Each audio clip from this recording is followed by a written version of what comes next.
So they kill all the lions and the snakes, and then they start chopping the jungle down. All the trees, all the bad things that were there, they just chopped them all down. So for 3 months, the 100 men, they kept on working, and they made the island into such a beautiful place. And then he went back, and he said, okay, now I want some cows, I want some goats, I want some sheep, I want to take them to the island. So slowly, he kept taking things from where he was king to the island where he knew they were going to send him there after 1 year. And the people were amazed. They said, what kind of king is this? He doesn't even wear nice clothes. He's just spending all his time getting the other island ready and making the other island nice. They were really shocked. So after 9 months, the other island, which used to be a jungle, a really horrible place, he made it into a beautiful place.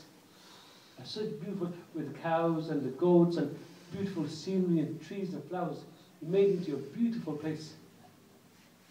And then he said to the people, his ministers, he said, even though I'm supposed to go there after 1 year, can I go there now? They were shocked. This is the first time anybody or any king has said, I don't want to be king for the whole year. After 9 months, he said, take me there now. They said, no way. We can't take you there now. You have to be king for 1 year. This was the agreement. So he said, okay, I'll be king for another 3 months. So he was king for another 3 months. Then the 1 year finished. And what did they do in the country after 1 year? They put him on the... No, before that, what did they do? Elephant. They put him on the elephant. Somebody's paying attention. They put him on the elephant. They made him dress in the best clothes. And they made him go around the whole... And he was smiling. And people were amazed. How come all the other kings, when they're about to leave, they're crying? But this king, he's smiling. So they asked him one very important question. They said, how come you are smiling? All the other kings were crying. And he said something very, very important. He said, you know, the wise people, they used to say, when you come into this dunya, you are crying. And the people around you are smiling. When you leave this dunya, you should be smiling.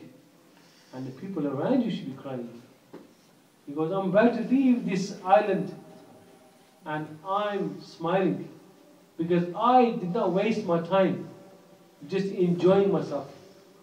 I did not waste my time just spending money on this and buying that. I knew after 1 year I had to go to the other island. I knew that. So that's why I got ready for the real life. So even though this life, you've been the king for 1 year, but really I knew the real life was going to be afterwards. So I spent most of my time getting myself ready for the next life. So really, he spent all his time getting ready. So then they put him on the boat, and he went to the new place. And it was a beautiful place. Why? Because he spent time to get in the place ready. So just imagine that now. This life, the one we're living now, all of us, this is like the first island. And the next life, after the akhirah, that's the real life. That's the one we have to get ready for. That's the one every single time you do some good deeds, you're saving them. You're saving them for the next life. So that was the message of the short story. That don't waste all your energy and all your money just being famous and being popular and being rich in this dunya. Okay? Plan for the real life. Now I want to just ask you one question.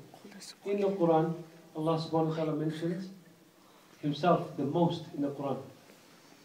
Apart from Allah, who is mentioned the most in the Quran?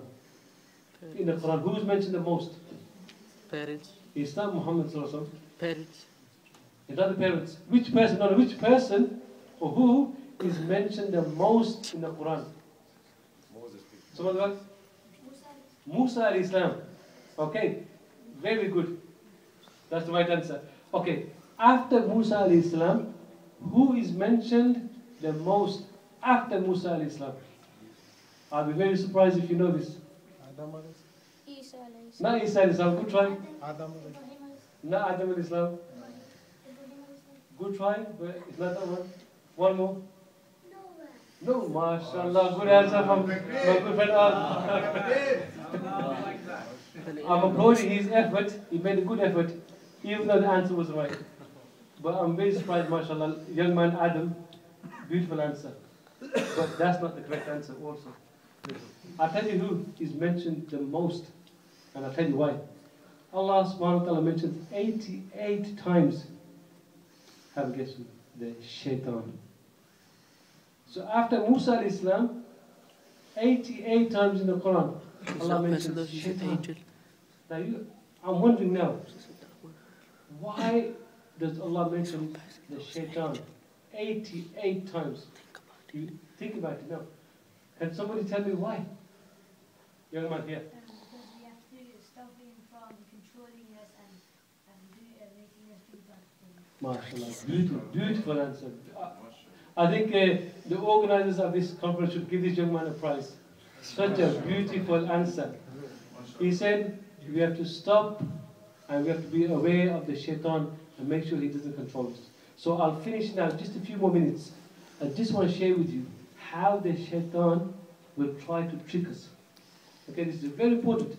Now, we all know the story when Allah subhanahu wa ta'ala created Adam al-Islam from clay. And he said to all the angels, he said to them, bow down to Adam al-Islam. Not worship Adam al-Islam, bow down to Adam al-Islam. All of them bow down, except for Iblis, shaitan. He didn't bow down. So you see, he made a mistake. But we also know Adam al-Islam